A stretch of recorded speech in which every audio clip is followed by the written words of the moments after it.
Hello ഗീസ്, ഞാൻ വീണ്ടും വന്നിട്ടുണ്ട്. നമ്മളിന്ന് പോകുന്നത് കൊട്ടാരക്കര ഗണപതി ക്ഷേത്രത്തിലാണ്. നല്ല മഴക്കോളുണ്ട് കേട്ടോ. നമ്മൾ ബസ്സിലാട്ടോ പോകുന്നത്.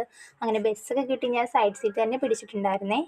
അങ്ങനെ നമ്മൾ അമ്പലത്തിലെത്തി. ഞാൻ ആദ്യമായിട്ടാട്ടോ ഈ അമ്പലത്തിൽ വരുന്നത് തന്നെ. അങ്ങനെ തൊഴുതിറങ്ങി നമ്മൾ സൈഡിൽ തന്നെ ഒരു മിററുണ്ട്. ആ മിററിലൊക്കെ നോക്കി നമ്മളിതാ ചന്ദനമൊക്കെ ഇട്ട് പിന്നെ നമ്മൾ നേരെ പോയത് ഉണ്ണിയപ്പം വാങ്ങിക്കാനാണ്. ഉണ്ണിയപ്പം വഴിപാട് കഴിപ്പിച്ച ശേഷം നമ്മൾ അധികം ക്യൂ നിൽക്കേണ്ടി വന്നൊന്നുമില്ല. അങ്ങനെ പെട്ടെന്ന് തന്നെ നമ്മുടെ കയ്യിൽ ഉണ്ണിയപ്പം കിട്ടിയിട്ടുണ്ടായിരുന്നു.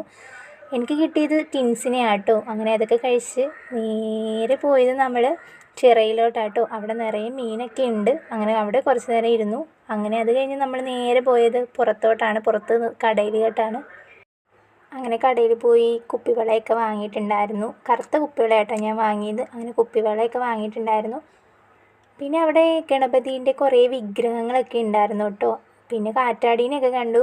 എൻ്റെ കൂടെ വന്നവർ എനിക്ക് കാറ്റാടി വാങ്ങി തന്നില്ല ഗീസ്. പിന്നെ നമ്മൾ നേരെ പോയത് ഫുഡ് കഴിക്കാനായിട്ടോ. എപ്പോൾ പോയാലും മസാല ദോശ ആയിട്ടോ അമ്പലത്തിൽ പോയാൽ ഞാൻ കഴിക്കാറ്. എന്നാൽ ഞാൻ ഇപ്രാവശ്യം മാറ്റി പിടിച്ചിട്ടുണ്ട്. ഞാൻ പത്തിരിയും വെജിറ്റബിൾ കറി ആട്ടോ പറഞ്ഞത്. അമ്മ പിന്നെ മസാല ദോശയുടെ ആളായതുകൊണ്ട് തന്നെ അമ്മ മസാല ദോശ ആട്ടോ പറഞ്ഞത്. പിന്നെ ചേച്ചി പൂരി പറഞ്ഞപ്പോൾ ചേച്ചിയുടെ കയ്യിൽ നിന്നൊരു പൂരി ഇസ്കി ഞാനും കഴിച്ചിട്ടുണ്ടായിരുന്നു. അപ്പോൾ ഇന്നത്തെ വീഡിയോ ഇത്രയുള്ളൂ. അടുത്ത വീഡിയോ കാണുന്നവരെ